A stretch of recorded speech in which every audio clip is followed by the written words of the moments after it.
The story starts on the day Haruka and his classmates were transported into another world. He was reading as usual during lunch break, accepting the reality of his life as a total loner. As to why he's a loner, he just wanted nothing to do with his classmates, since they'll just get in the way of his reading. If you divide the people in his class into groups, it'll be the delinquents, the gyarus, the jocks, the nerds, the class rep, and the rest are in the others category. Of course, Haruka doesn't belong to any group, but one day, something in his class happened. A giant magic circle appeared, and he immediately knew it was just like the ones in the light novel he just read. He got excited for a bit, but then he realized that going to another world is actually a pain in the ass, so he tried to escape. His body moved on its own and tried to resist and get out of the classroom. He resisted with everything he had. He couldn't escape through the door, but when he noticed his classmates started to disappear, he picked his last bet, getting above the ceiling. However, just when he thought he saved himself, another magic circle appeared on the ceiling, taking him into a blank space. Haruka complains about the generic white void thing, wondering if there shouldn't be an overweight king or a pretty princess beyond the reach of any nerd. There's nothing like that there, but he does notice a lonely old guy, as lonely as he is. The old man runs towards him, seemingly panicking, asking him why he's still there, since the others have already left. Haruka assumes that the old man is kind of the god of another world, and he told him the rest of his classmates were already transported, so he was left behind. He now has to get ready to get transported, and he has to pick his status and skills for another world. Normally, each person gets 50 points and uses them to pick skills and magic, but apparently, it's the first time the old guy summoned 43 people, so all the cheat skills have been taken, leaving only worthless skills. Haruka still tries to take a look at the remaining skills, but he can only complain to see how useless they are. They go from cane to corporate proactiveness, which makes him wonder if he'll fight monsters with a stick or if he'll be an office worker in another world. Seeing all the leftover skills, Haruka confronts the old man, asking him what he's going to do about this, since he can't even get past the starting village with these. After Haruka complains and criticizes him so much, the poor old man snaps, saying that, in that case, he'll grant him all the remaining skills. Just like that, Haruka gains all the leftover worthless skills, which guarantees him to a hellish hard mode. He's finally transported into another world, feeling completely lost and unprepared. He's sent there with a villager set, which allows him to store unlimited items in a bag. There he finds things like contact lenses, a mantle, leather boots, a wood stick, a ring, and other things, though he just sees them as the leftover stuff. After getting prepared to be lured into that world, he decides to check his stats, though he has to throw a dice before he can see anything. This is because one of his many leftover skills, which says that he can allocate 1 point to each stat or by rolling dice. Haruka once again complains, but he throws the dice, and they lay on the letter M, though he doesn't know what this means. He decides to add it to his luck stat, and is surprised to see that M actually stands for max. He also notices he has 2 extra skills, probably because he was transported alone. One of them is loner, which makes him live alone with no friends, and it doesn't allow him to form a party. It seems he can use servitude because of his loner status, but Haruka is still sad to know he won't get any harem in this world. He easily accepts that and decides to start his life in that world, wanting to secure a base of operation and find some food. His visibility is really bad with all the trees, so he decides to use the contact lenses he saw in his bag before, and surprisingly, they provide the appraisal skill. This allows him to discern many things, so now he can see crystal clear and he quickly finds edible mushrooms. Now being able to find anything he wants, Haruka goes to a river to collect some water, and he later finds a cave. The place is seemingly empty and it looks spacious and comfortable, so living there might be a good idea. Haruka decides to pick twigs and leaves in the forest, and by using temperature magic, he manages to light a fire, which should be enough to keep beasts away. When he checks his status, he realizes his temperature magic leveled up,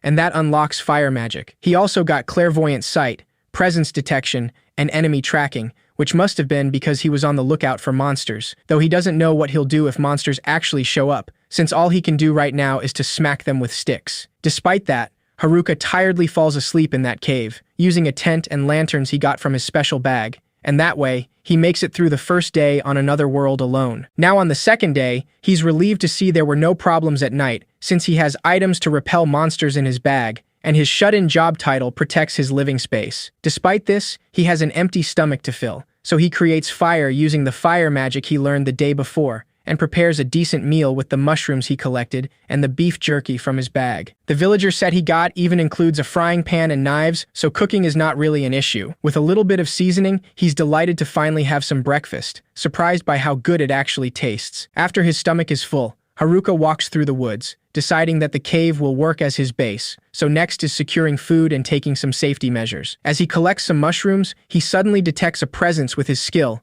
and he's terrified to see goblins. They're small fries, but their stats are higher than expected, so Haruka wonders if he can win. However, the fact that he entered the forest means he will have to deal with them, so he can't waste this chance, though he doesn't know if a stick will do the job. He tries wrapping the stick with magic using packing, a skill that allows him to wrap all manners of things with magic. It turns out better than he thought, and without relying on cheat skills, he's sure he'll surpass them. Haruka hits the poor goblins with a stick, managing to read all their moves just to finish them off with some magic. After that, he decides to go back to the river, washing his face as he thinks about the fact that he survived his first battle, even if they were just two small goblins. He knows there is a lot to reflect on, but he admits he moved a lot, so to him, that is good enough. With that in mind, he heads back towards the cave, feeling like he's actually more exhausted mentally rather than physically. Once again, he lights a fire and cooks some mushrooms, since that is all he has for now, though he doesn't complain. Haruka got a wooden club from one of the goblins he defeated earlier. It's heavy, and the range is really short, so he can't really use it. Even his wooden stick is better, so that will be good enough for now. He decides to check his status once again, and cheers when he discovers he leveled up. And even his stats are more than doubled now. His cane mastery also leveled up as well, even though all he did was just whack things with his wooden stick. He notices his sensitivity skill also went up, which is kind of strange, since the goblins didn't capture him or did questionable things he would only read in a light novel. He also got magic infusion, and that is probably because he enchanted his stick with magic. His calisthenics went up as well, even though he's only been in that world for a day. On the third day, as expected, Haruka is already getting sick of eating only mushrooms. He would love to eat meat, but if he said that, the class rep would definitely get mad at him, saying that extravagance is bad for him. With that in mind, Haruka finishes his plate of mushrooms, now ready to enhance himself, using Magic Infusion Level 1. That skill cloaks the body with magic and enhances them, empowering physical and magic defense. As for the effects of that magic infusion that he got the day before, he can now get a complete package of body enhancements plus physical and magical defense. After doing that, Haruka notices his appraisal skill also went up to level 2, but he can now see question marks on the names of the things, so he wonders if the skill just got downgraded. Unable to understand and not wanting to think about it, he decides to exit the cave, convincing himself that it is time to head out already. Haruka walks into the woods one more time, this time wanting to properly practice some magic for the very first time. As he walks through the forest, he gets excited to find food, though it is only more mushroom once again, but he still claims that the forest has already blessed him. After thinking about it for a moment, he changes his mind and throws the mushroom away, realizing how sick of it he already is. Completely desperate, he starts searching for something else to eat in his surroundings, wondering why meat doesn't just grow out of trees in this world. Haruka searches desperately through the forest until he remembers he is actually there to practice his magic, and he scolds himself for getting distracted so easily at the sight of simple mushrooms. Getting himself together, he decides to use magic infusion, wrapping his whole body in magic. With that, Haruka is able to jump and run at high speed through the forest, surprised to feel so light and fast. He even feels kind of like he's teleporting somehow, and he gets excited to realize that his dexterity is off the chart. Now more confident than ever, Haruka runs through the woods until he finds a pair of goblins once again. He's sure that even if he's up against these strong goblins, he'll be able to easily defeat them. Just as he said, he runs towards one of the goblins and attacks it with his stick, defeating the poor thing with a couple smacks. Unlike before, now two goblins are definitely no match for him, and this is already going so much better compared to the day before. Haruka defeats the other goblin, once again, with just a few strikes of his wooden stick. He now feels more confident, like he might even be able to take 3 of them at once. However, when 3 goblins indeed show up in front of him, Haruka immediately hides behind some bushes, slowly leaving the place and just deciding that he should stop for now. He decides that he'll actually go home to test his other magics there, something a lot more safe. And so, just on his 3rd day, he went on a goblin hunt during the day, and then at night, he studied magic, or DIY to be exact. He had to go through a lot of trial and error for that one. And then, on day 5, Haruka finally succeeded in defeating a goblin in a single strike and decorated his base with some fancy stuff he proudly made himself. His life in this world is finally starting to go well, and with that taken care of, he decides to go hunting, trying to find some food besides mushrooms. At night, he chases a small bunny, desperate for some meat after so long just eating mushrooms. After a while, he finally catches the poor bunny, but he immediately senses a presence, and he knows it isn't goblins. Of all people, he's not pleased to see the delinquents from his class, so he tries to escape, not wanting to get involved with them. However, he senses someone else in the other direction, so he uses clairvoyant sight and now sees the Gyaris, the jocks, and even the nerds. Once he sees the class rep, Haruka lets the bunny go and realizes that this world is harsh, and it would be better if he had some friends. He's known her since the first year of grade school, so he should at least say hi. But then again,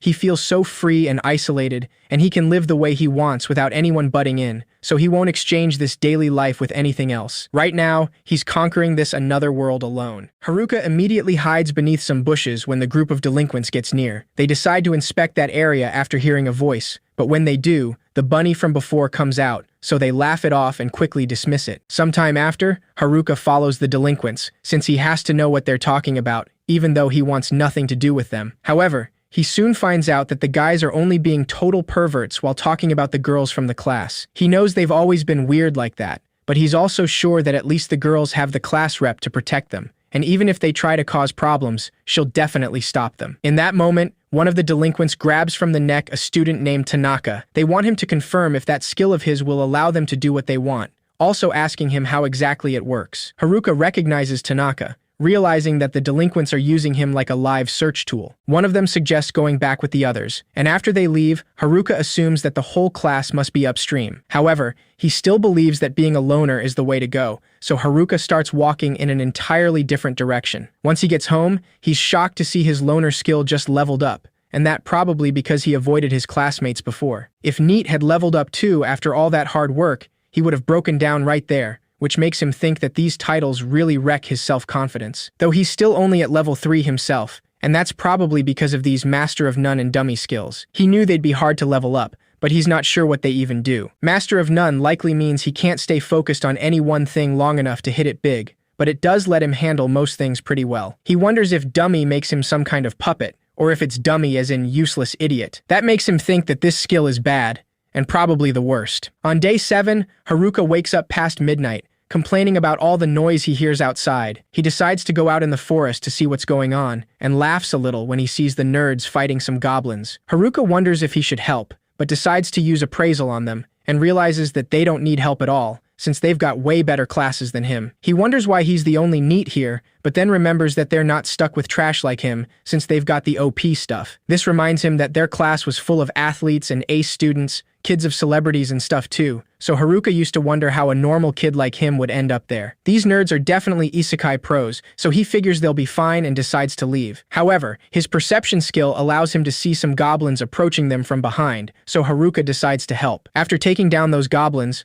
Oda, the leader of the nerds, thanks him for the help, since he really saved them. Haruka awkwardly dismisses it, realizing he's been alone so long that he forgot how to talk. He invites them to his cave, and the group of nerds is clearly impressed by how fancy it looks. Haruka explains that he just learned earth magic, so he paired that with his packing skill. The nerds are amazed to see he did all of that by himself, commenting that it's not fair he gets it all to himself, since the place is so big. Haruka serves them some drinks and asks them what happened to everyone else, wondering what they're up to at night alone. After some hesitation, Oda confesses that they're actually on the run, explaining that it all started when everyone but him got transported to the forest. Everyone started panicking, wanting to go home, but the nerds were the only ones that remained calm, feeling confident with their stats and the information they know thanks to light novels. The delinquents immediately threatened them, wanting them to tell them all they knew. In the meantime, the class rep simply looked around with curiosity and then tried to reassure everyone, trying to make them calm down. However, a pack of goblins suddenly showed up behind her, and this made her freeze in fear. All the girls started crying, and even the delinquents were panicking.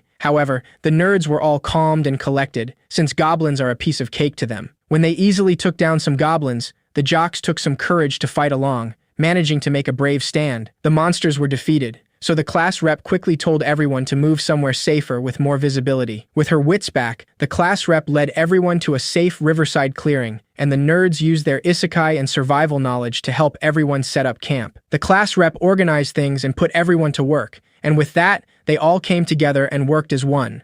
Or so it seemed. The Gyaris decided that they didn't want to do any work, so they counted themselves out and left the group. Everyone else saw that, and the class rep couldn't do anything when the others also counted themselves out, wanting to leave all the work to the nerds. The class rep couldn't stop anyone, and just like that, the whole class fell apart. From that point on, only the class rep, the nerds, and a few other students did any work, while everyone else only complained about their boredom while doing absolutely nothing. Meanwhile, the nerds worked way too much, and they were stuck handling monsters too. It was rough, but they were set on leveling up after all. Charm probably grants control over people, and then there's Puppeteer, which is definitely bad news. Oda saw the delinquents pick those skills back in the White Room, so they decided to level up to stand up to the delinquents' wicked choice of skills. They also decided to keep close eyes on the delinquents, and that's when they heard them blab about their harem plan. Hearing that part of the story, Haruka wonders why they would just talk about it all in the open, making him think that they probably wanted to be caught or something. When the nerds heard about it, they immediately went to the class rep to tell her everything. Once she heard about it, the class rep decided something had to be done, saying that if that's the case, then they need to level up as well. However, the delinquents managed to use Charm and Puppeteer just a few days later, and the class rep happened to catch them right that moment. A few seconds later, all the delinquents were down and apparently unable to move. The nerds then took the chance to use their seal ability on their Charm and Puppeteer's skills. Once their forced harem plans were exposed, the delinquents were run out of the camp, but they came back for payback time not so long after. Creating chaos in just a few minutes, the delinquents attacked everyone, destroying everything and setting all tents on fire. After everything was completely destroyed, the delinquents left without a word, and for some reason, the nerds took all the blame for what happened. The Gyaris really let them have it, and everyone else also put the blame on them. The only one who stood up for them was the class rep, who tried to tell them that Oda's group did nothing wrong. A few other students took their side along the class rep, but it was all too much to take, so the nerds took off. After hearing all that happened, Haruka gets really emotional, realizing that they've been through a lot, so it must have been rough. Just because of that, he decides that tonight they'll have a feast, though all he has to offer is mushrooms, and the nerds don't seem so eager for it. Haruka ended up spending the next day with them too, thinking that not being a loner isn't so bad sometimes. When they finally decide to part ways, Oda asks him if he's really sure he doesn't want to come with them. He explains that they're headed downriver to look for a town and get started as adventurers, and out of the whole class, he's probably more in their group than any other. Haruka recognizes this, remembering that they used to share books and stuff back then. However, he declines in a dramatic way, not elaborating on his decision as he asks them to go already. After they leave,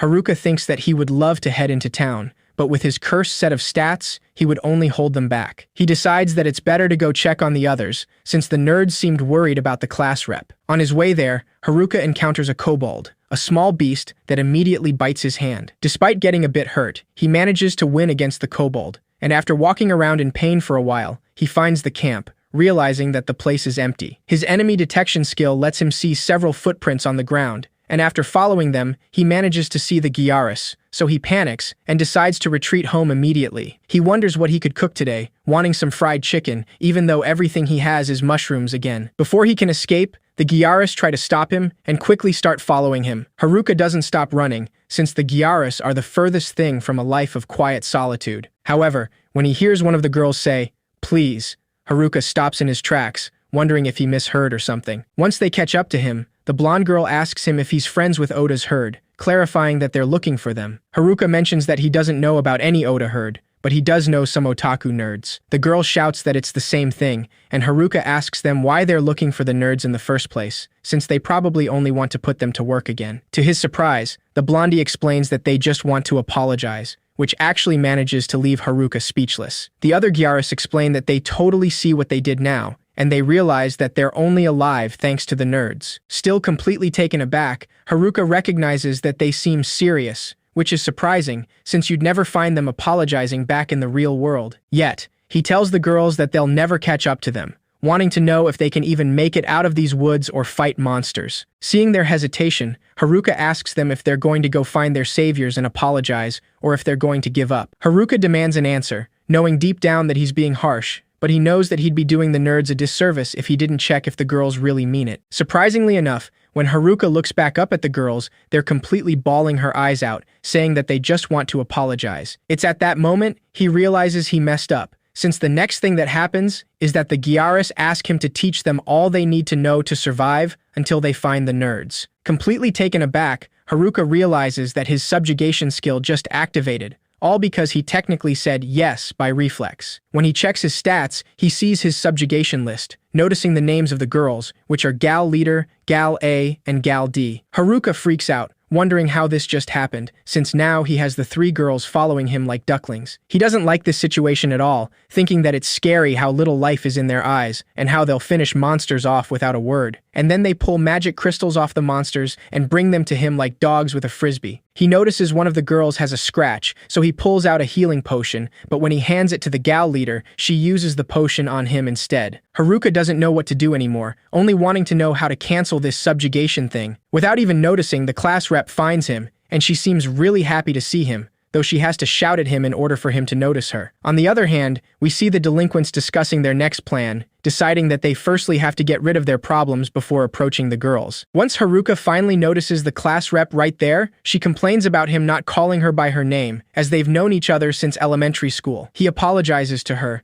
and soon, all the girls from class catch up to them, so he realizes that everyone but the gal group stuck together. The class rep asks him what's wrong with Shimazaki, the leader of the Gyarus and the others, since something seems off with them. Haruka doesn't know how to answer that, and even he wants to know why subjugation activated back then. Once he explains what happened, the class rep obviously freaks out, asking him why he did something like that, since subjugation is something that's supposed to be used on monsters. He says that it just sort of happened, but this only makes him sound more suspicious, so all the girls stare at him with an ice-cold glare, not believing a thing. Not being able to explain anything, he decides to simply leave. But the class rep doesn't allow this. She shakes Shimazaki back to her senses and is relieved to see she's okay and out of her trance. The class rep orders Haruka to sit still as she explains all that happened to the Gyarus, and also listens to their side of the story. He's left alone again, like always, so he decides to practice expanding his house in the meantime. Haruka wonders if he can build a basement, so he starts using his magic right there. After a lot of concentration though, he ends up buried in the ground, so the class rep scolds him once again. He explains that he got bored while waiting, so she asks him if he's a cat who likes tight spaces or something. The class rep easily gets him out of the ground, explaining that Shimazaki told her all that happened, and she said that he came to help them and all of them. Haruka doesn't remember saying anything like that at all,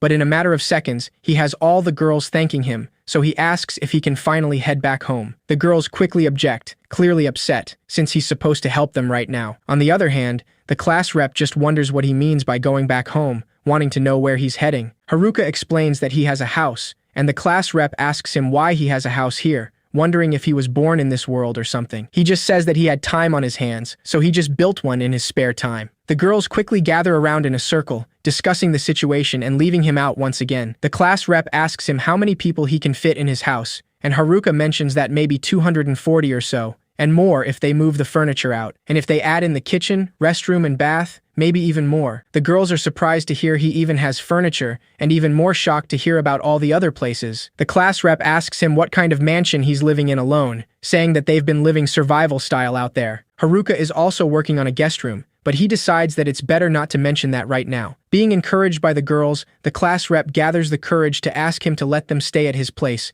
even just for the night. Haruka immediately freaks out at the idea of having schoolgirls at his place for the first time, and it's even the entire class. He starts fantasizing at the idea, so the class rep scolds him, and he decides to lead them through the forest to his place. The girls have a hard time keeping up with his pace, and the class rep is weirded out when she sees corners and intersections in the woods. She jokingly asks if there's also convenience stores or something, and Haruka says that he actually thought about building a drugstore, but changed his mind at the end. After a long way, Haruka welcomes all the girls into his house, and they're all completely amazed by the place, since it looks like an actual mansion. They start running around excitedly, wondering if this is a dream, and saying goodbye to their tent life. He's kind of embarrassed they like it even more than the nerds, but he decides to show them around anyway. All his words are completely ignored the moment the girls see the bath, and in a matter of seconds, all Haruka sees are their clothes flying up in the air as they run into the bath happily, ignoring everything else. Not even the class rep can stop them from stripping, and Haruka comes to the conclusion that all their time in the woods turned them into savages. After all that ruckus, he celebrates being alone again after setting up a tent outside his house,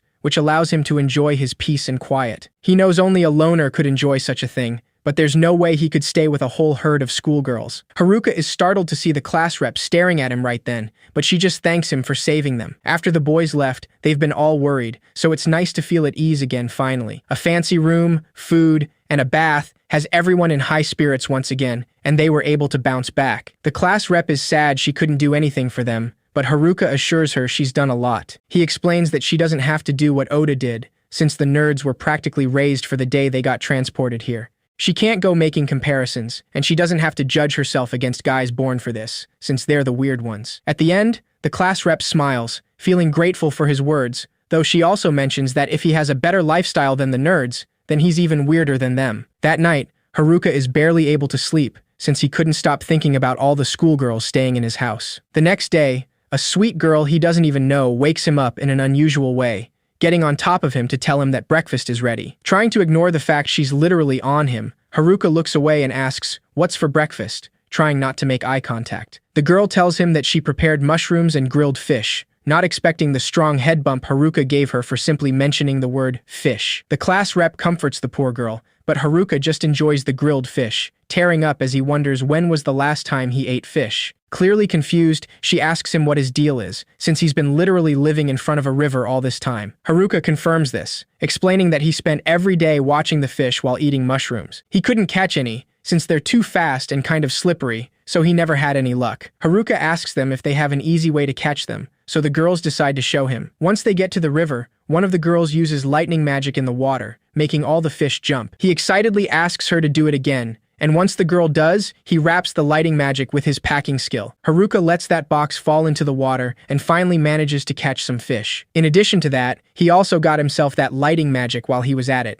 now being level 1. Being quite lost, the class rep asks him what he just did, and he explains that by using his packing skill on magic, he can get whatever elemental magic it is. She mentions that that sounds pretty overpowered, so Haruka admits that even the worst skills have some use, apparently, since he could get magic just like that. A while after that, Haruka is sitting by the river next to the class rep as some of the girls play in the water. He asks her if they've decided what they're going to do, and the class rep says that they haven't really come to an agreement, but they're thinking of heading to town. Haruka remembers that the Gyarus did say they were going to hunt down the nerds, but Shimazaki appears out of nowhere to clarify they just want to thank them and apologize. The class rep calms her down, and then mentions to Haruka that she was thinking they should level up before heading for town. He agrees with that idea, since they're going to need a few more levels if they want to hunt down the nerds. Once again, Shimazaki protests, but Haruka ignores her and smiles, saying that he'll help out if they want to level up. The class rep thanks him, but she also clarifies that they won't be hunting Oda and company though. Haruka seems to be a little disappointed, saying that he wanted to see the clash between the nerds and the Gyarus with their OP skills. Still, sometime after that, all the girls gather in front of him to start their training. Haruka mentions that, before they start leveling up, he'd like to know where everyone's at. All the girls tell him what their level is, and he's terrified to see that they are all high level, and the lowest is level 16, when he's still only level 7. He doesn't think these overpowered girls even need him, but he decides to try either way. When he spots monsters behind the bushes, he instructs the girls to take down these kobolds, since it's an easy group of 3 low-level ones. All the girls seem confident about it, completely ready to finish them up right there and then. However, in a matter of minutes, the girls are laying on the ground, defeated, and Haruka claims that that was pathetic. He uses magic to expand his tent, and all the girls are quick to complain, saying that he didn't warn them kobolds are fast and bite. After discussing the situation, the girls decide to go out and try again, but Haruka notices that one girl decided to stay, and it is the sweet girl that woke him up this morning. She sheepishly apologizes, saying that she was testing him back then. The girl explains that when the boys attacked, they almost got her, and it was traumatizing, so she was worried he might attack them too. But he gave them a place to stay, food to eat, and even taught them how to fight, so he's nothing like those other boys. Haruka realizes that the girls have been through a lot, and the girl nervously tells him that she'll come wake him up again tomorrow when the fish is ready. He only smiles at that, deciding to call her Fish Girl, though she doesn't like that nickname very much. The next day, Haruka enjoys another delicious fish thanks to Fish Girl, and while he's eating, he overhears the girls talking about getting some payback on those kobolds, even after getting pummeled yesterday. Luckily, the class rep intervenes, saying that they need to train first, so they decide to start off with some weak goblins. The training was a little harsh on the girls, but after a lot of it, the day for payback on the kobolds finally arrived. Haruka observes them closely, noticing that the girls get kind of pissed when they notice the kobolds teasing them. He wonders if they can handle this, since there are already some girls giving up, saying that they're tired. Some of them are already down and out and sleeping, and some of the others are even faking sick to get out. Seeing all this, Haruka is clearly frustrated, saying that the class rep's training is no good at all. One of the kobolds attacks, but Fish Girl blocks him with her sword, and Shimazaki takes him down with a kick. Some of the other girls also join in and attack, and unlike last time, they finally manage to take down the 3 kobolds. The class rep cheers with them in victory, clearly happy to see the results of her training. Haruka seems relieved, saying that he was worried, but they really handled that pretty well. One of the girls even decides to shake hands with one of the kobolds, saying that it was a good fight, but they won't lose anymore. Soon enough, all the girls are cheering, and they're delighted with how cute the kobolds are, now wanting to keep them, for some reason. Haruka lies on the ground, exhausted, thinking that now he can get back to his loner life of freedom. However, the class rep approaches him to thank him, saying that now they can head to town together with him. This clearly takes him off guard, since he never said he was going with them, but the class rep seems to be set on that decision. The next day, all the girls pack their stuff, getting ready for their journey to town. Haruka warns the class rep, saying that there's no telling what might happen out there, so they have to keep their wits about them. In another scene, we see a student running from something under the rain, but he trips and falls, so he begs for his life, saying that he doesn't have a skill like that. The person chasing him doesn't say a word, and immediately goes for his neck, strangling him until the student doesn't move anymore, and leaving him there, alone. Now Haruka is deep in the woods with the girls from class, guiding them safely out of the woods. The delinquents are after the girls, so keeping the group safe is top priority, and for that they need to leave the woods as soon as possible. The group runs into a giant orc somewhere along the way, so Haruka instructs the girls to stand back, wanting them to watch and learn a thing or two about battling. Just before the monster is about to strike him, Haruka disappears, and in less than a second we see him hiding behind a tree, laughing at how sluggish that monster is. Orcs are strong against physical attacks, but the nerd said they can be beaten with enough magic. Taking that into account, Haruka searches for any good magic available on his menu. He sees Grand Magic, which is fire, earth, water, and wind, all 4 under one skill. Everything but fire he got from his packing skill. So once again, he thinks that even the worst skills can come in handy. His thoughts are interrupted when the orc suddenly destroys the tree he was using to hide. Haruka quickly dodges all the attacks, managing to hit the orc on the head with a stick. To his surprise,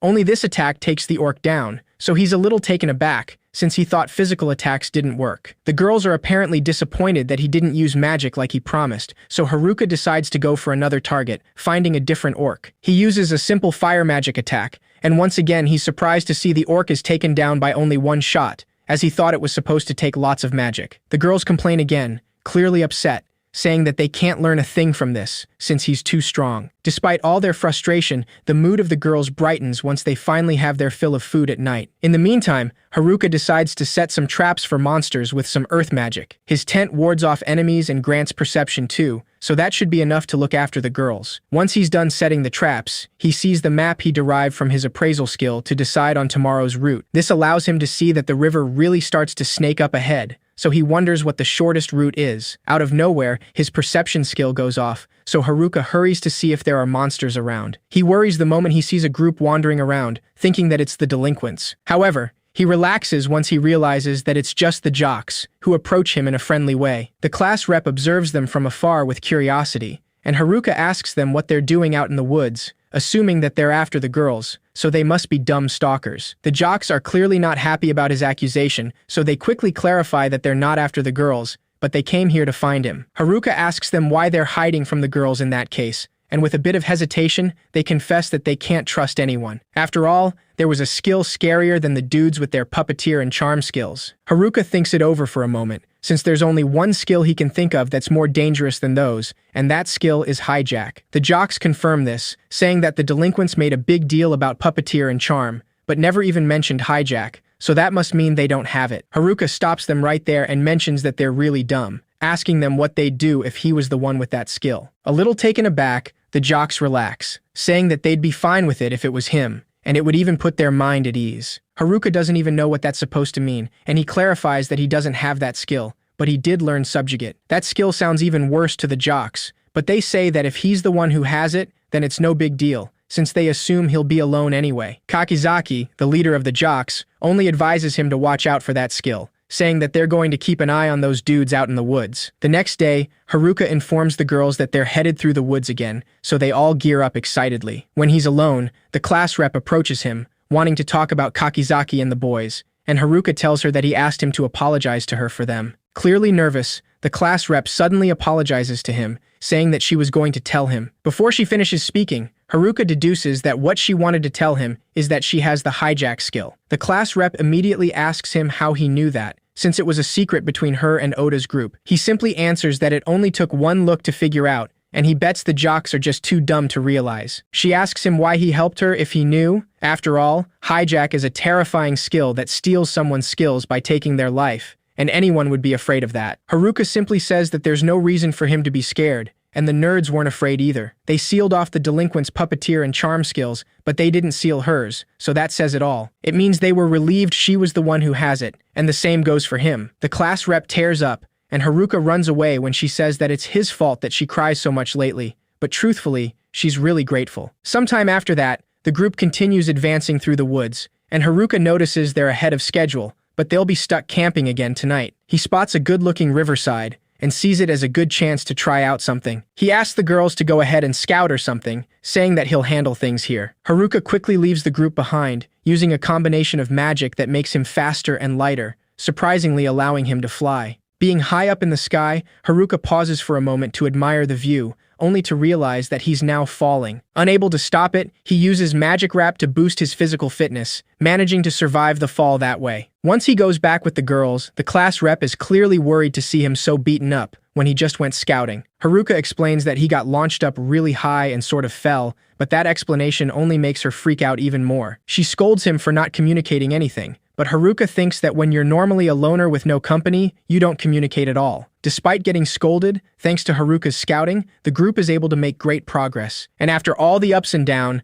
they finally make it out of the woods. The girls cheer excitedly, since the town isn't far now, but Haruka stays even more alert now that they're out in the open. The hills block his view, so he decides to take a look into the skills on his menu, noticing a new one named Airwalk, something he probably derived from his walking skill. He decides to try it out, so the class rep freaks out once she suddenly sees him casually walking on air. Haruka asks her to give him a minute, saying that he wants to make sure things are safe out there. He focuses on the area, noticing that things look peaceful, and for the first time, he manages to see their first Isekai natives, real villagers. However, they're being attacked by monsters, so Haruka quickly comes down to inform the class rep. She immediately gets worried, saying that they have to help. But Haruka can't help but think the fact that they're getting attacked by monsters doesn't mean they're good people. He realizes that the girls are too trusting, and seeing their eagerness to help, he tells them that they won't make it in time even if they run. Haruka asks them what they'll do if they're actually bandits, saying that he wouldn't take the risk. Before he leaves, the class rep stops him, saying that if they're bad guys and hurt them, then she will fight, but if they aren't, then she wants to help them. Haruka smiles, since he figured she'd say that, so he tells her that he'll go. Seeing her surprise, he clarifies that's the whole reason he's here in the first place. The girls stare at him with surprise as he prepares to leave, and Haruka knows that he can't run there in time. The magic wrap and weight magic he used yesterday won't even cut it, so it's time to try something new. He prepares himself, deciding that he'll use magic wrap to boost his physical fitness again, and he will use weight magic to make himself lighter. And then, he will use his grand magic to make some wind and fly on it. As he does this, Haruka manages to create a strong whirlwind around him, and then he uses Airwalk to propel himself in the air. He gets excited to see how fast he's going, saying that something like this could take him anywhere. Despite how well everything seems to be going, his excitement quickly turns into worry once he suddenly notices that the class rep is literally clinging to his clothes in the air. Clearly panicked, he asks her what she's doing, and the poor girl explains that she got caught in his wind magic. Before being able to say anything else, the class rep warns him to look ahead and immediately stop. Apparently resigned, Haruka simply says that humans aren't built to stop that fast. The class rep freaks out even more, and before they know it, they crash into the ground, leaving the villagers highly confused. Their crash was so strong they somehow managed to beat up all the monsters, and Haruka asks them if they're okay. The class rep is completely out unconscious, and while she sleeps, the villagers thank Haruka for saving them. The leader of the party introduces himself as Ofter, and his comrade's name is Gatek. Haruka is surprised to see he can understand people here, despite being in an isekai. He asks them why they were getting attacked, and Ofter explains that merchants have been getting assaulted, so the Adventurers Guild put out an extermination request. They thought it would be some easy cash, but in the end, they would have ended up dead if it weren't for Haruka. Ofter instructs his party to gather up everything that's left, and they all wonder how they're going to pay their tabs now. Haruka simply looks around, knowing that there's not much to do until girls get there, and the class rep's still out. He approaches the adventurers and offers some grilled mushrooms, since they're probably pretty worn out, even if they aren't hurt. Gatek accepts the food, clearly pleased at the taste, and also noticing that the mushrooms are stamina caps, something apparently rare. The whole party is completely recovered in a matter of minutes, and Haruka didn't even know that what he offered was that rare. He's still glad that they like them, but for some reason, the fact that these old guys are partied with cute girls like this kind of pisses him off. The class rep finally wakes up, and the first thing she sees is Haruka getting ready to throw fists. Sometime later, the rest of the girls finally catch up, and they're all very excited to see an elf girl for the first time. After a while, the party then guides them to town, and they finally arrive at Omui, the first town they see in this isekai. The girls get really excited to see the place, jumping around like children in an amusement park. For this reason, Haruka draws a line on the ground, and that symbolizes their first step into that new world. In another scene, we finally see again the delinquents in the woods, apparently scheming out something. The leader of the delinquents, Shu Katsuyama, mentions that they already had some good leveling. That means that now, they are ready to track down and finally hit the girls, like they've planned all along. The group cheers excitedly, since this is what they've been waiting for so long. However, one of the guys mentions that if they're going to attack the girls, they should get their charm and puppeteer skills unsealed. Only someone with a seal skill can unseal them, so that means that they have to find the nerds first before finally making their move. Now in the town of Omui, the girls are excited to see how fun and alive the place is. Haruka thinks that it's not really a place for a loner like him, but he's glad he managed to take the girls from class safely to town, since that should be the last they'll need of him. The girls are getting a bit too excited about the place, visiting several stores and even wondering if the buildings are edible. The class rep is having a hard time looking over them, so she tries to ask Haruka for help, but he's too busy relaxing in town. She scolds him because of that, and decides to use a whistle to get the girls in line, having them all well trained. Once everyone's gathered, the class rep informs them that they'll head to the Adventurers Guild, where they'll sell off everything they've gathered so far. After that, they'll register with the Adventurers Guild and head to an inn to finally take a proper rest, and they can also ask around about Oda and the others while they're at it. Shimazaki stops her right there after hearing that last bit, asking her if she sees them as just some side errand or something. Haruka teases her, saying that she's probably worried sick about them, but Shimazaki quickly denies it. Once they finally arrive at the Adventurers Guild, Haruka is seemingly terrified with the hostile environment of the place. Before he can regret any decision, one of the adventurers informs him that the boss wants to see him. Haruka tells the class rep to go ahead and get registered with the other girls while he sees what's going on. He nervously walks into the place, noticing that everyone there looks like bad news. When he's finally in front of the guild boss, the man approaches him with an intimidating gaze, but cheerfully shakes his hands as he thanks him for saving Ofter's party. Haruka is clearly taken aback, but deeply relieved as well, since he thought he was in trouble. After that, he decides to sell his magic crystals, and the girl behind the counter explains that they'll appraise the crystals and inform him of their worth. Haruka puts all the crystals on the counter, startling the girl with the huge amount of them. She nervously asks him to wait until tomorrow, since they can't appraise so many crystals. The class rep approaches him after that, telling him that all the girls are all registered as adventurers. It was easy, since they all leveled up a bunch on the way and had overpowered skills from the White Room from the start. Shimazaki quickly pushes him to go register as well, saying that it's now his turn. Haruka is excited to be an adventurer, as he will finally leave his life as a NEET. The class rep looks at him go, telling Ofter that Haruka is going to be an incredible adventurer. After all, none of them would be here today if it weren't for him. Despite all of their hopes, the guild girl apologizes to Haruka, explaining that he has to be at least level 10 in order to register. Haruka immediately falls on his knees, knowing that he's currently level 9, so he asks her if she can make an exception. The girl quickly denies it, explaining that adventurers have to be at least level 10, and they must also be in a party. If he's going solo, he'll be considered a beginner at level 20, and only earn any credibility once he's reached level 30. Haruka feels dejected, knowing that level 20 is too far away, and his loner skill means he can't even form a party, so he's stuck as a NEET forever. Seeing that, the class rep makes a quick decision, saying that if Haruka is down and out, then it's her responsibility to see everyone safe to their lodging. At night, they all get to an inn, since the guild made arrangements there for them. Haruka is taken aback by the appearance of the place, asking if they're at a love hotel, though the class rep quickly denies it and scolds him. The place is pretty normal inside, so they all are able to rest, but Haruka still misses the woods. The next day, they all enjoy sharing a meal together, and the class rep is happy to tell the girls that this town is supposed to be pretty safe, and she's heard there are lots of shops as well. Haruka is glad, thinking that the girls should be fine here in town, so once he gets paid for his crystals, he might head back to the woods. When he goes to the Adventurers Guild, the girl from before deeply apologizes,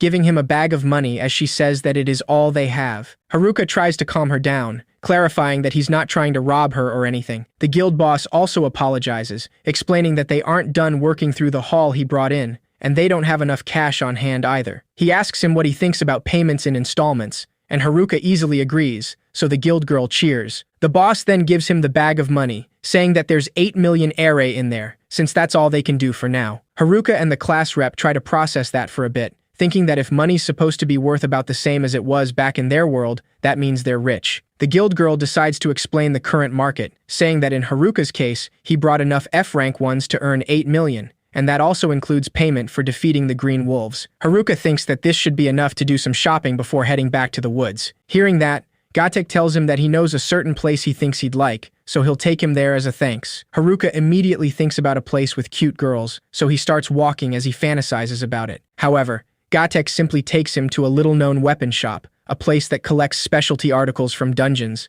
the perfect shop for less ordinary sorts like himself. A little disappointed, Haruka still decides to try on various garments, like an invisibility cloak, a power glove, and other things. His attention is quickly picked up as he sees a 7 necklace, and he realizes that ever since his appraisal skill hit level 5, his villager A set has had the same description. He decides to ask the shopkeeper about the necklace, wanting to know what Fit 7 means, since that's what his appraisal skill shows him. The man explains that it's referring to combining items, saying that with this necklace, he can combine up to 7 items and use their effects all at once. Haruka sees that as useful, and if his villager A set can do the same, then he can add a bunch more effects to his equipment. He's excited to buy everything, not even aware of the time, so the class rep quickly finds him and scolds him once again, telling him that it's time to go back already, since everyone else is asleep. Haruka tries to convince her to let him stay a little more, at least to buy a missile vine and the necklace. The missile vine suddenly starts glowing, so Haruka gets startled and falls after tripping with a few other items that also start glowing. He soon realizes that he just accidentally combined a lot of items,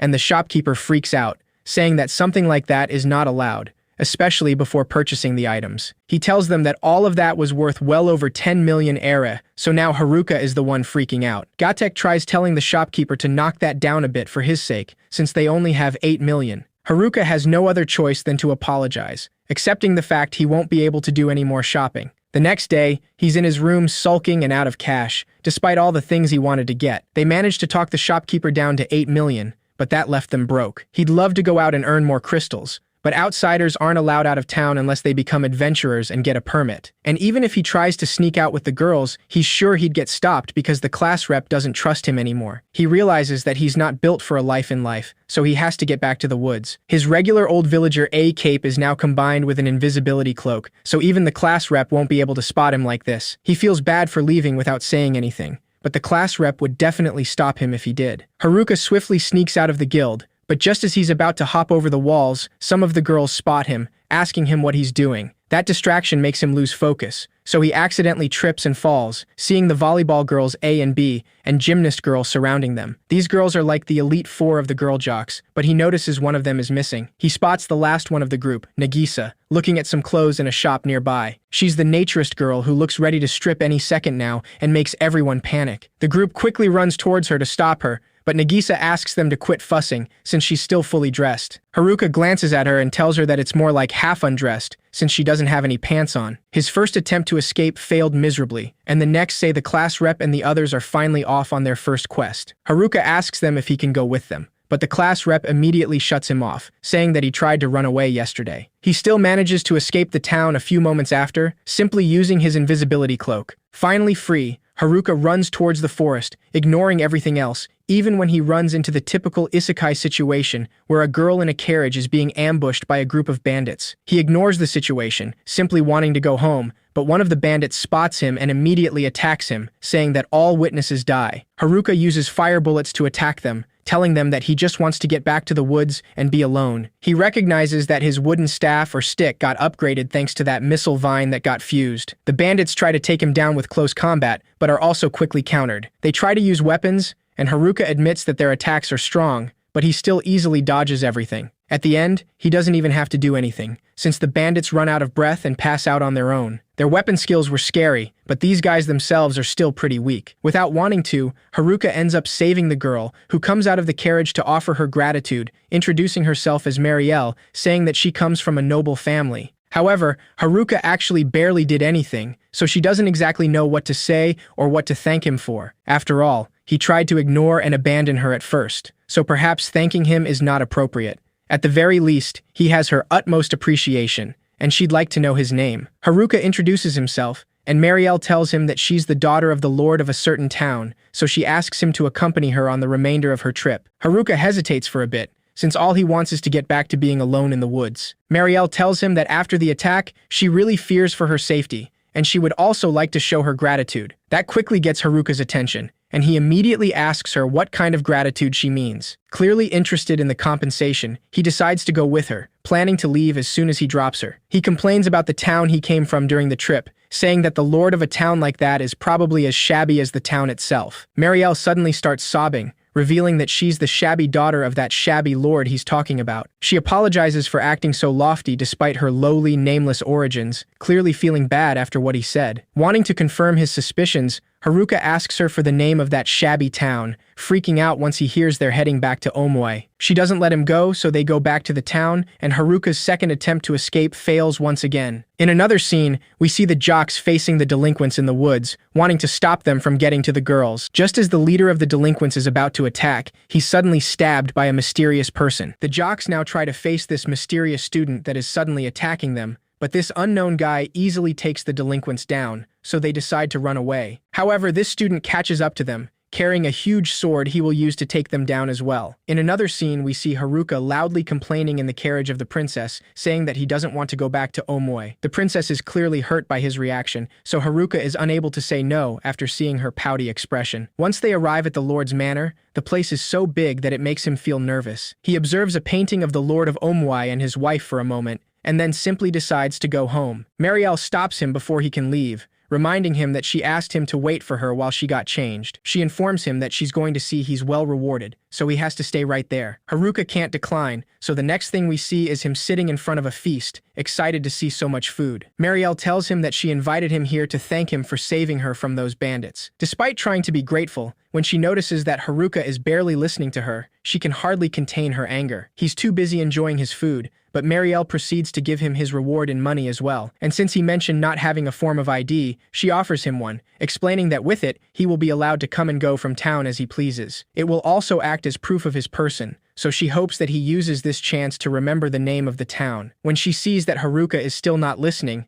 Marielle seems dejected, feeling defeated even after she got all dressed up for him. The next day, the girls interrogate Haruka for disappearing last night, but he quickly explains that he was invited to the lord's manor, so he wasn't sneaking out of town or anything. The class rep is still suspicious of him, asking him why he got invited there in the first place. He doesn't know how to answer that, but the other girls decide to leave it like that, wanting to go on their next quest. Before leaving, the class rep reminds him that he's not allowed to leave town for any reason. Haruka seems to agree with that, but as soon as they leave, he quickly takes his chance, since now there are no obstacles stopping him from leaving town. After all, now he has an ID, so it's time to go alone again. Before that though, he decides to buy stuff with the money he got from Marielle, eat all the non-mushroom food there is, and leave a note for the class rep, something she won't get mad about. In the note, he says that he's going to go check on the jocks, so he asks them to level up and wait for him. He's actually worried about them, so it's not entirely a lie. After leaving that note, he finally exits the town without any problem thanks to his ID, so he immediately heads to the woods, deciding to ignore any carriage under attack from now on. Haruka gets excited to finally see the same old mushrooms, the fish in the river, and the goblins and kobolds too. He's glad to be finally back in his place, wanting to go back home as soon as possible. A giant orc attacks him as he advances through the woods, and Haruka easily takes it down with one blow.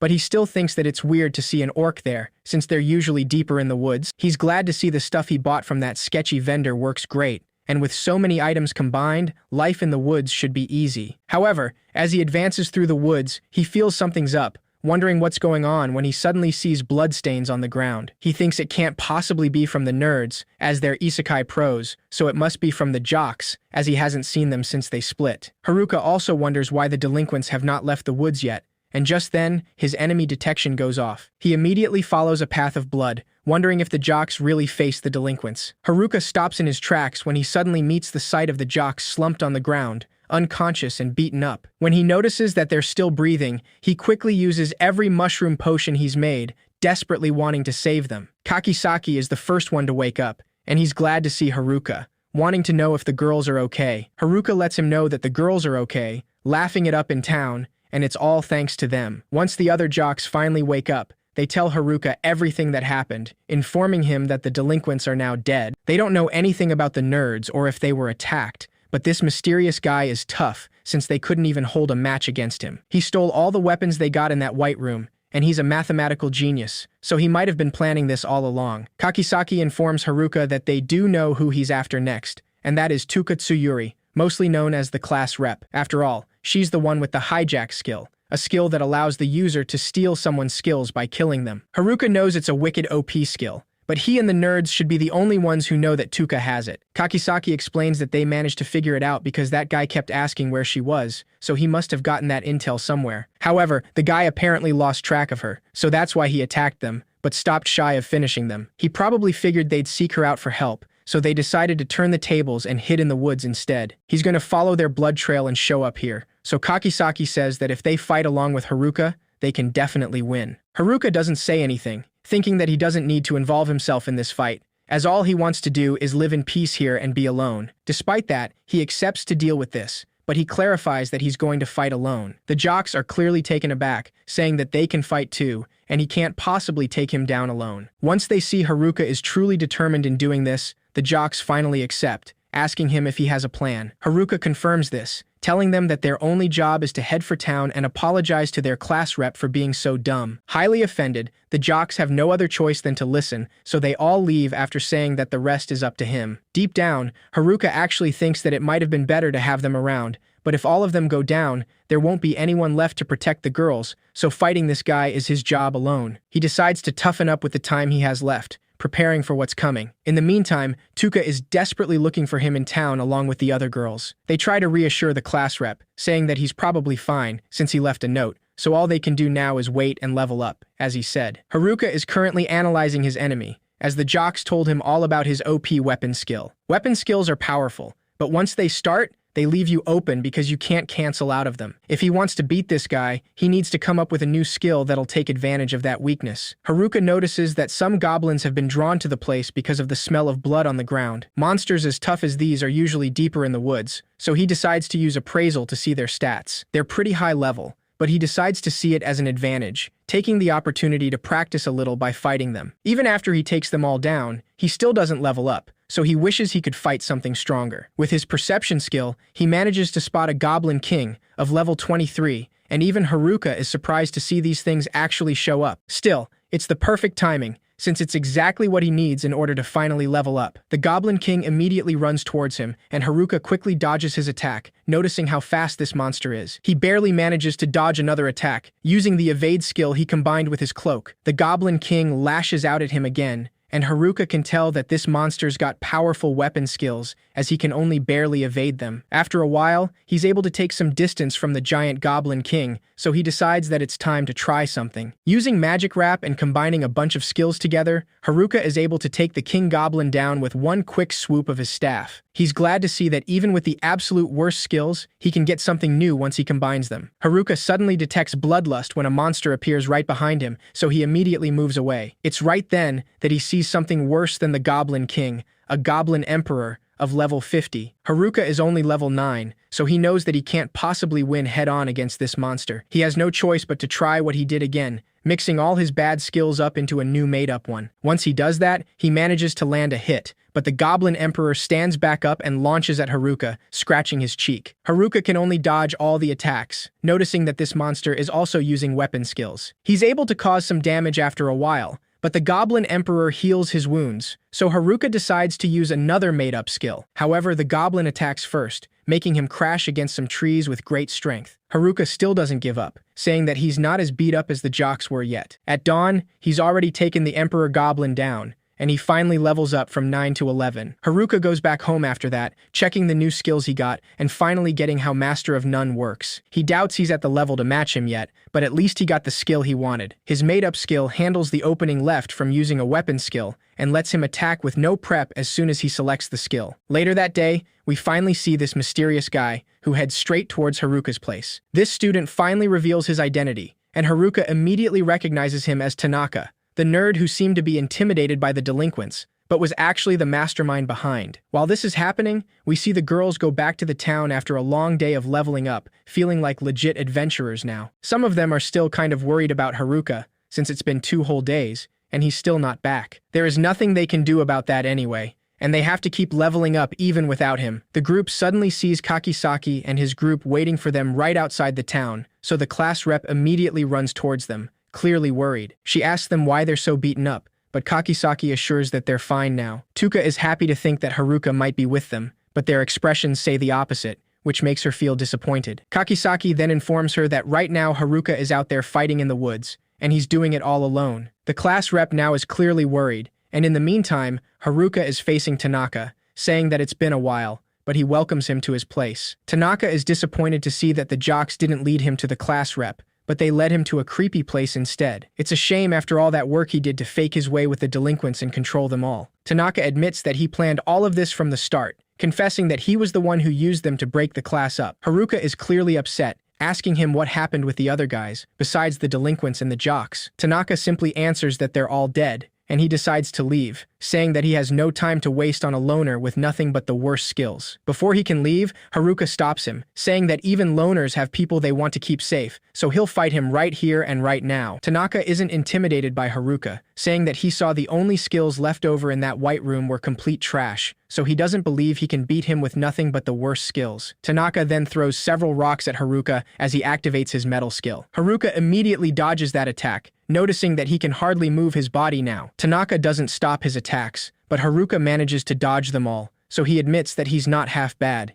even though he figured he'd be a weakling. He decides to ask him why he started suspecting him, and Haruka simply answers that he thought something was up from the start. He figured there was a reason as to why a math genius like him would group up with those troublemakers. Tanaka seems impressed, saying that he's more than some stupid bookworm, and he's been planning this since the start. As soon as he missed out on hijack at least, he had everything worked out as soon as he got his interference skill, metal, which grants him some control over the target's movement. He knew if he used that group of delinquents right, he'd come out on top at the end. Without a warning, Tanaka uses some roots to attach Haruka to the ground and immediately attacks him with fire. However, he's taken aback once he notices that his magic is actually being absorbed and Haruka is completely unharmed. Haruka is relieved that it worked, and we see that it's all thanks to that missile vine he combined. It has a magic effect absorption, and he couldn't have done it if he didn't learn its secret ability. Now it's Haruka's turn to attack, so he runs towards Tanaka now that he's not using his weapon skill. While he's let his guard down, Haruka attacks him with his staff, but Tanaka reacts just in time and blocks it with his sword. He explains that he can handle his attack magic not working, and Haruka immediately realizes that that opening was just a bluff. Tanaka laughs, saying that he was just busy trying to decide which weapon to break him with. He then displays a sword, a spear,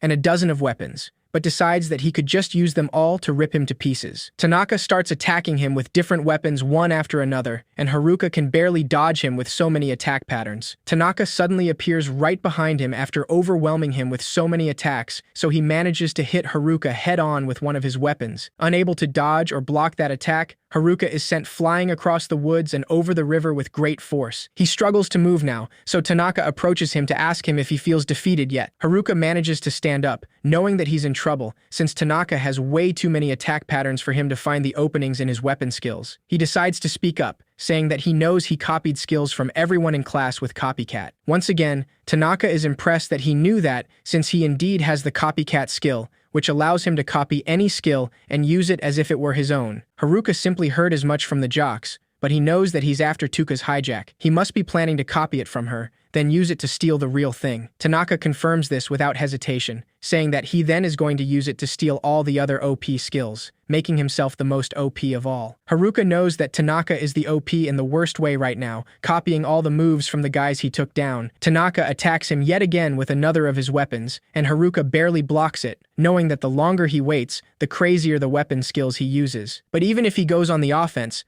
Tanaka can just use his illusion skill to dodge him. Haruka puts his staff down, seemingly defeated and knowing that there's nothing he can do. Tanaka is happy that he finally gave up, so he quickly launches at him, but at the last second, Haruka suddenly dodges him, saying that he knows he can only use the same skill 3 times. Seeing Tanaka's reaction is enough to confirm this, as he's now mad because he can't land hits anymore, and that's not what he planned. Haruka tells him that he figured out Copycat's weakness, explaining that he had him unleash a flurry of attacks to figure out how to beat it. That's how he noticed he only used each skill twice, being afraid of running out of his OP copy skills. He knew that if he only kept dodging his attacks, he would be okay in the end. Tanaka is clearly furious, claiming that he's still a living treasure trove of weapon skills. He launches at him to attack again, but Haruka easily dodges him, saying that he's used to his speed already. Haruka lands a blow right on Tanaka's stomach, saying that it doesn't matter what treasure he's got, as it's still his turn. Having said that, Haruka lands a series of consecutive blows at Tanaka and runs directly towards him to finish him up. However, Tanaka stops him, still fighting back with another weapon,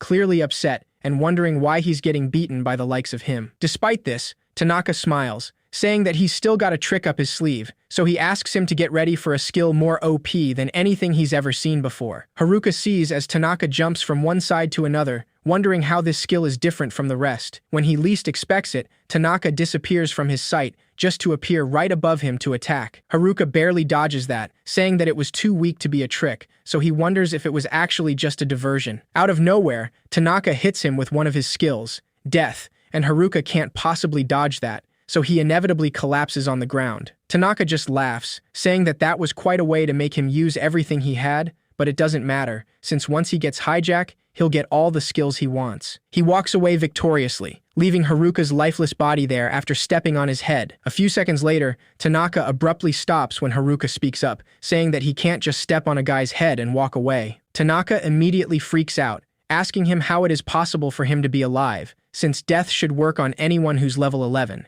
And he calculated it having a 100% success rate. Haruka simply explains that he's got well-being, which makes him resistant to illness or status debuffs, so it doesn't work as well on him. Death counts as a status debuff, so well-being means his success rate dropped, plus, his luck stat is off the charts. He threw everything on luck on a whim right after he got here, so now it looks like all that luck took what was a tiny chance for death to miss and made it just likely enough. Tanaka still complains, saying that he fell to the ground because it worked, but Haruka explains that he just thought he had to act dead for a bit, as he really played it up real big, though he didn't think he'd step on him. Tanaka still can't believe Haruka can move and speak like nothing happened, since he used metal to restrict his movement from the very start. Haruka tells him that it's thanks to one of these crap skills, dummy, which can also mean puppet. He trained plenty using dummy to control himself from the outside, so even with his meddling, he was able to pull himself around anyway. Turns out these crappy skills he overlooked weren't so bad after all, and that makes Tanaka furious, not wanting to believe that he was beaten with nothing but leftover skills. Completely enraged, he starts mindlessly attacking him, but Haruka easily blocks all the attacks, saying that he's wasting those skills again. It doesn't matter if he had everything calculated, since that only worked back in their world,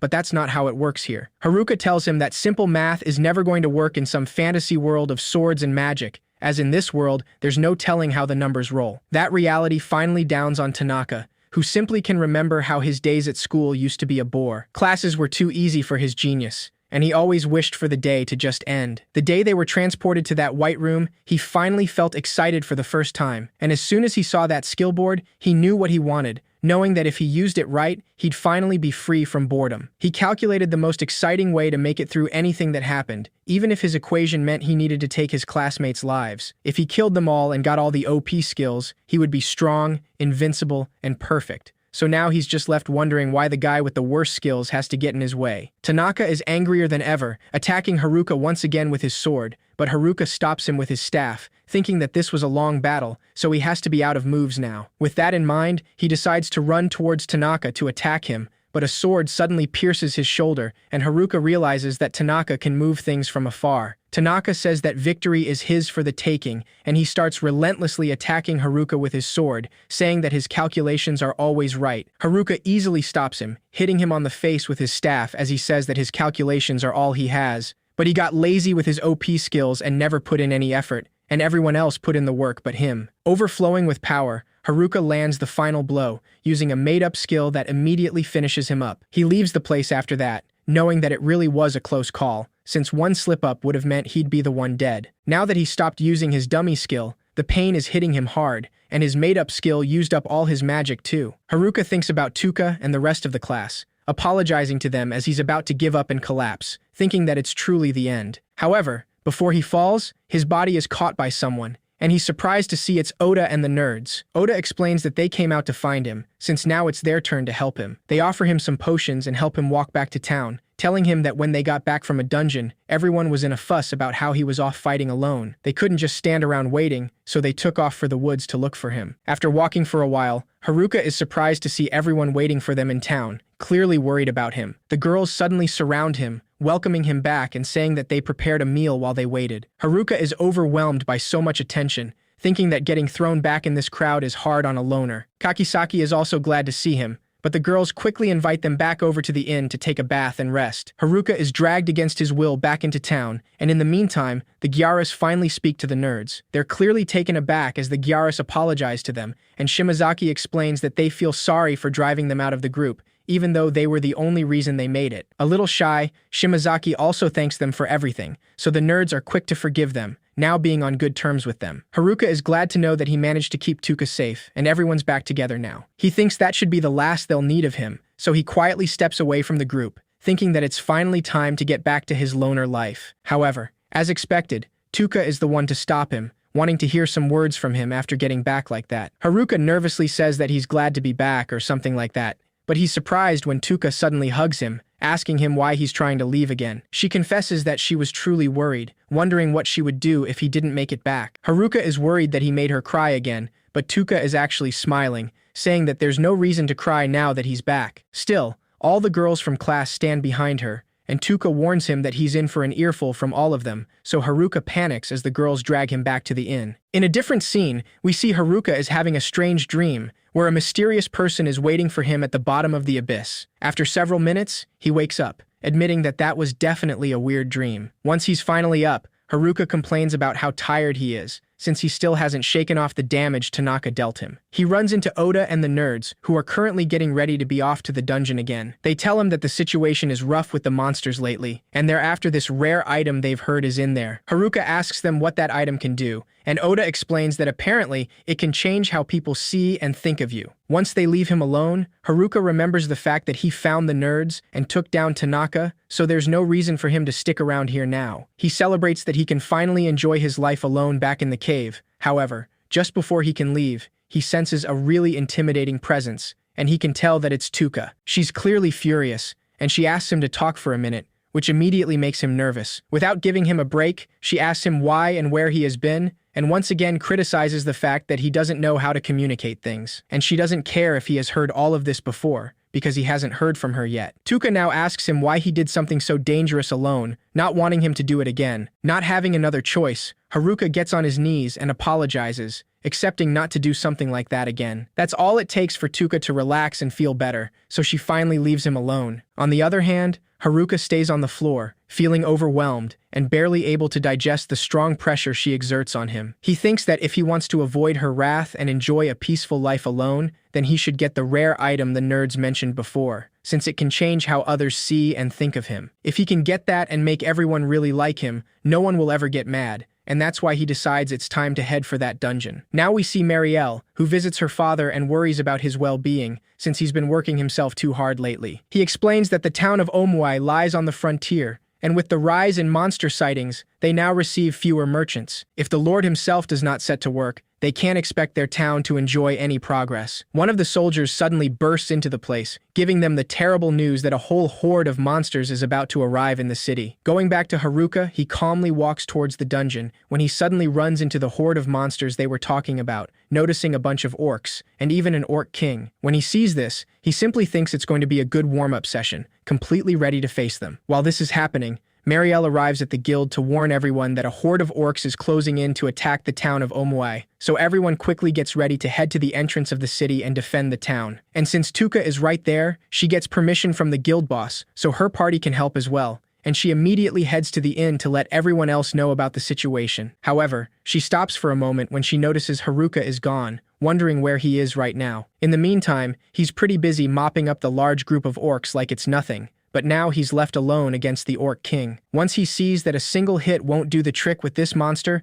Haruka releases a flurry of attacks against the orc to destroy him, being able to defeat the enemies with no problems. When he finally gets to the dungeon, he's pretty excited, since it is the first time he has entered one. However, all his excitement dies once he realizes that there's nothing but junk in the place. He quickly remembers the merchant who sells rare items from before, so he thinks it would be a good idea to ask him. At night, the boss of the guild and the others are still expecting the orcs to attack, and they manage to see something in the distance, but it's just Haruka. He asks them what's going on, and when he finds out that they're waiting for a horde of orcs, he simply tells them that he took them all down. He even asks them if they were going to play Whack-an-Orc or something. This makes Tuka go furious, so she asks him once again why he always runs into danger, giving him a good smack on the head. Sometime after that, he's taken to the guild, and he's scolded for acting so recklessly since he could have lost his life. Once in bed, Haruka is now aware that the guild boss and the lord's daughter also have their eyes on him, and at this rate, his loner life is drifting further away. This only convinces him even more to find that rare item to make people like him more, and that's why he decides to visit the merchant the next day, though the poor man is clearly nervous to see him again, for obvious reasons. Haruka clarifies that he doesn't want to buy anything this time, as he only wants to know if he knows of any item that makes people like you more. The shopkeeper mentions that he probably means the pheromone ring, which is said to be somewhere in the nearby dungeon. It's likely in an area none have ever reached, somewhere below the 50th floor. It is believed there are 100 floors, but you can't simply descend them. This is because you can't proceed without beating the floor masters, boss monsters that appear on each floor. Legends say the dungeon could be home to a dungeon emperor of old, and it is still shrouded in mystery. Once he gets that information, Haruka leaves the place, unaware that the nerds were spying on him. They quickly tell Tuka that Haruka is off to the dungeon, and he's apparently after the pheromone ring. Tuka only worries even more with this, while the other girls assume that this ring might favor Haruka in a bad way, which makes them believe he will do something terrible. This convinces all the girls to go on a mission to stop him, and they're able to catch up with him when he's on his way to the dungeon. Without beating around the bush, Tuka asks him if he's looking for the pheromone ring. A little nervous, Haruka corrects her, saying that he's only looking for the Salamon's ring, a rare ring that lets you talk to animals. This terrible lie doesn't convince any of the girls at all, and because of that, Haruka decides to run away at full speed. Once he gets to the dungeon, he continues running without stopping, so Tuka warns him to be careful, since there could be traps in the place. Haruka asks her not to worry, explaining that his luck stat is off the charts. Just after that, he trips and stumbles against a wall, which ends up breaking and making him fall into the void. Tuka immediately jumps into action and offers her hand, but she fails in grabbing his hand, so Haruka ends up in free fall, having no idea of his destination. After a while, he wonders why he's still falling, having no idea of where this might end. He knows that at this rate, even if he sticks the landing, he's definitely dead meat. That's why as soon as he sees the ground, he uses his earth magic to make a cushion, which allows him to break the fall and safely land. When he sees his surroundings, he wonders if this is the very bottom, like 100 floors down, and he notices there's just one eerie path to follow. He bets that's where the last boss is, and there must be traps too. That's why he decides to use airwalk to climb back up the hole, but this doesn't work. And the reason is that airwalk is a walking skill, so it doesn't work straight up. He then comes to the conclusion that the only choice he has is to find another exit. In that moment, he realizes that he knows the layout of this place, so he checks his stats to take a look. With this, he confirms that he got spatial awareness level 1, and he believes it was because of how dark and hard to see it is down there. Though he's kind of pissed that he also got trap detection level 1, since it's all because he fell into a trap. Leaving that aside, the next thing he does is to try to use the new skills he just got. When he does, he verifies that there are no traps in the halls, and he also sees that he's on floor 101, which makes him quickly forget about the boss, as he believes there's a secret boss on this floor. On the other hand, Tuka and the rest of the group are slowly going down the floors to search for him. As soon as Haruka starts advancing, his lungs begin to hurt, since the magic welled up down here is thicker than in the woods. When he gets to a giant door, he figures it must be the room of the secret boss of this floor. Having no choice, he walks forward, though as soon as he opens the door, he's overwhelmed by a great pressure coming from there,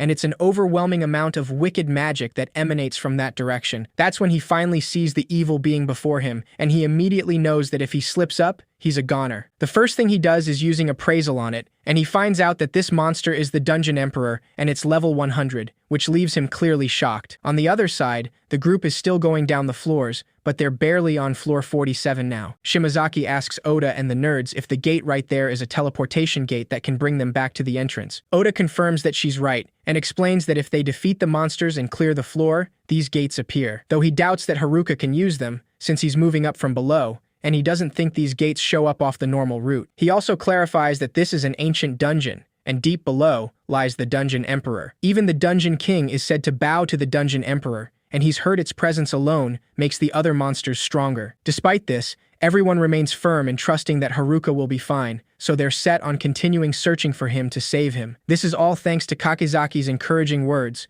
which help Tuka keep her composure, making her firmly believe in Haruka. Going back to him, he's now really tense with the enemy he has before him. He wonders if his appraisal skill is glitching, since the stats of this monster just say unknown, which makes him believe that his skill is not able to appraise it. In addition to this, all of the skills of this monster are top race classes. Haruka thinks that even Tanaka could never lift a finger to something like this, since it's the most OP thing of all. Liches are adept at magic, so he can't stand a chance in ranged combat. That's why he decides to approach it using a skill, and as soon as he's at its back, he tries to attack it, not caring how OP its skills might be. However, his attack is repelled by the body of the monster, which leaves Haruka dumbfounded. He wonders how anything can move that fast, but he doesn't waste any time and makes another move, not wanting to give up at all. He uses a made-up skill, pretty confident that he already has this monster where he wants it, but his staff is soon stopped by the weapon of the Dungeon Emperor. As soon as Haruka sees that this didn't work, he starts sweating a lot because of the great pressure the Emperor exerts on him right now. However, with no intentions of backing off, he is now firmly determined to overcome that godlike speed this monster has. In a different scene, we see Marielle is having a conversation with her father, and she's clearly concerned about the dark clouds that are circling around the outermost dungeon. Because of this, she can't help but feel they may now face something far worse than the orc horde days ago. Hearing this, her father asks her to deliver a message to the Adventurers Guild,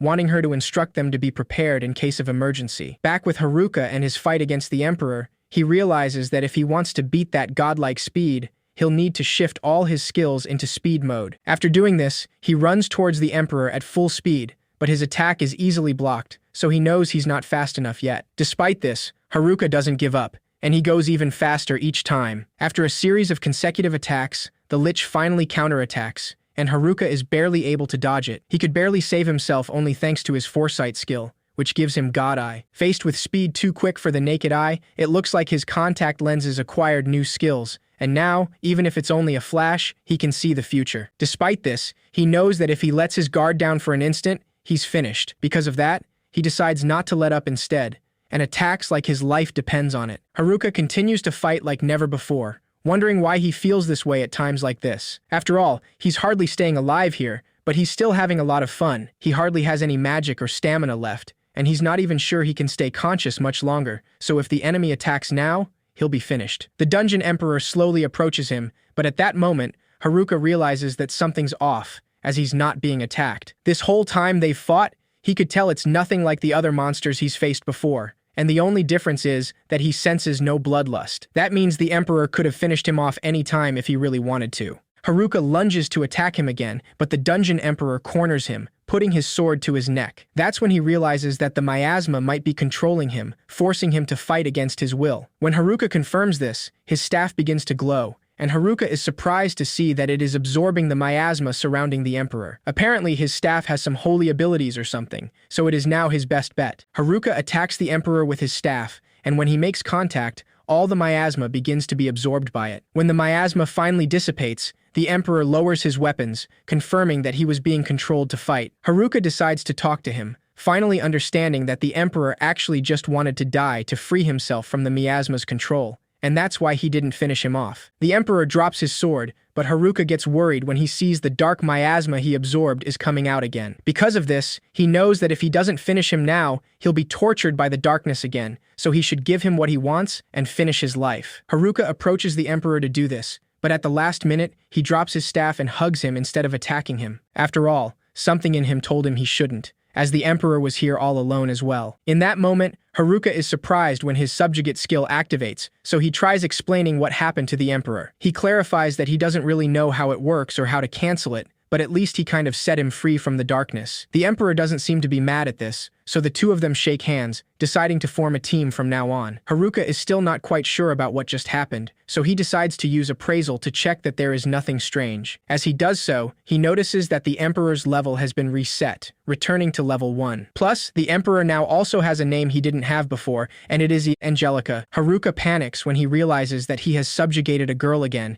as he knows that Tuka will be mad at him. Despite this, perhaps skeletons don't count, so he remains calm for now. After that, he decides that the best he can do now is to get out of there, so the two of them head to the floor 100, the normal final floor. There, they manage to see some stairs, but as soon as Haruka enters the place, the floor master appears, and it is level 100. This makes him worry a lot, since he can't do back-to-back fights with level 100s. The Dungeon Emperor didn't even want to kill him, but it still gave him a very tough fight, so he knows that this floor master is quite a danger. He would really like to avoid a battle and just go up the stairs, though he knows it is not that simple. In that moment, Haruka realizes that he doesn't really need the stairs to go upstairs. Using his earth magic, he manages to break the ceiling of the place, forming a giant hole. However, upon doing this, he discovers that there are two more monsters waiting for him above, and both are level 99. Haruka takes cover as they both jump to the ground, but is shocked to see that the great height took almost all of their life away. Without thinking much, Haruka decides to finish them off now that he has the chance, accepting the victory he obtained thanks to his good luck. In that moment, he notices that Angelica can't stop looking at the armor that the floor master had, so he asks her if she wants to keep it. Her response is positive, so she quickly puts on the armor, which immediately molds to her feminine body. Haruka decides to use appraise on the armor, and he realizes that it is cursed, causing Angelica to get angry and walk away. Meanwhile, the rest of the class continues down the dungeon, somewhat disheartened at not finding Haruka anywhere. Still,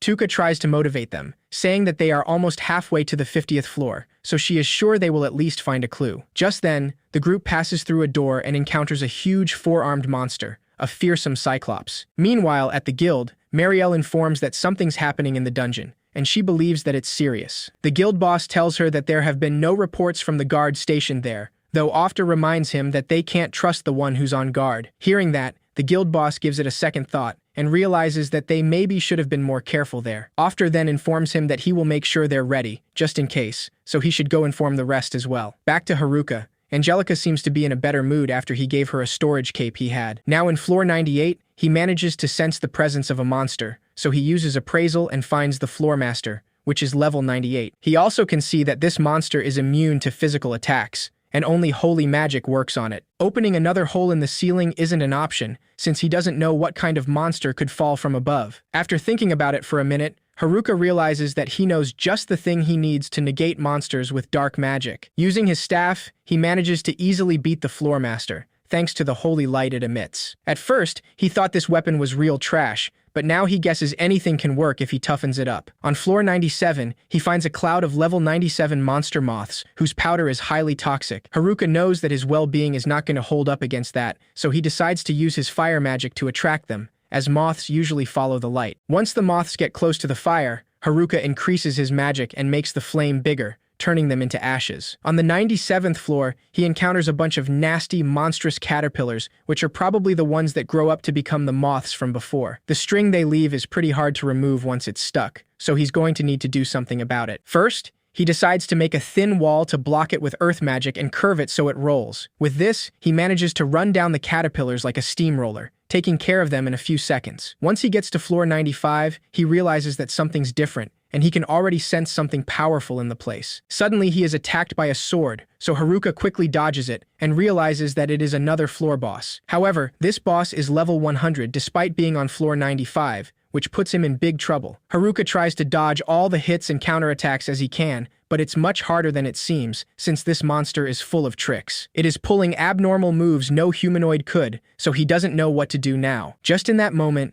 a sword flies right towards Haruka, who immediately blocks it with his staff. When he realizes that this monster even has helper swords, Haruka wonders who could ever keep up with OP moves like these. That's when he realizes that Angelica is ready for action, so he decides letting her take care of this for him. Angelica draws her sword, emanating a great fighting spirit, causing the monster to change into a circular formation, becoming even more serious than before. Haruka panics when he sees Angelica going head-on, but with just one hit, she defeats the floor boss easily. Angelica is that strong even after the level drop she had. Haruka knows very well that Angelica is a terrifying enemy, but luckily, she's now the best ally, so he decides to keep this up and head for the top. Meanwhile, on floor 50, the class is still fighting against the fearsome floor boss. Tuka gets really worried when she is informed that the front and center lines are almost finished, and the girls cannot withstand another attack. Kakisaki is also completely exhausted, but he still wonders what Haruka would do at a time like this. Oda does the same, wondering what Haruka would do if he were here right now. Thanks to this, Kakisaki and Oda get back up again, now with burning determination. Tuka collapses after another attack, and despite being exhausted, she's still thinking about Haruka, feeling bad for not being able to find him. Just when she's about to give up, Kakisaki and Oda help her back on her feet, informing her that they have an idea. Despite how risky and dangerous it is, she decides to trust them, letting them proceed with the plan they have. Kakisaki then launches himself towards the Cyclops, knowing that it might pack a serious punch, but it sure isn't that fast. His burst acceleration skill will make this easy, so he launches at the Cyclops opening while the girls attack its side with their magic. In that moment, Kakisaki panics upon seeing the Cyclops is going to attack with its other arm, but it's way too late to dodge. Not being able to do anything at all, he receives the hit squarely and is immediately propelled away from the monster. For a moment, Kakisaki thought that might have been his big shot, but he completely failed at the last minute. However, this is when we realize that this is just what he wanted, and using him as a decoy was all part of the plan. Just after Kakisaki falls, Oda takes action, just as they planned, launching a high-powered attack aimed right at the Cyclops' head. This powerful attack takes the monster down in an instant, so Oda helps Kakisaki back on his feet and the whole class celebrates their victory. Tuka is relieved that everything went well, and she knows it is thanks to Haruka that the class came together again, so she promises they will find him. In the meantime, Haruka and Angelica are currently advancing through the floor 85, but they stop when they notice that the place is shaking, unaware that a large horde of monsters is advancing nearby. And that's it for this video. If you liked it, then subscribe to support the channel, comment the word Angelica to prove that you stayed till the end, since not a lot of people do. End.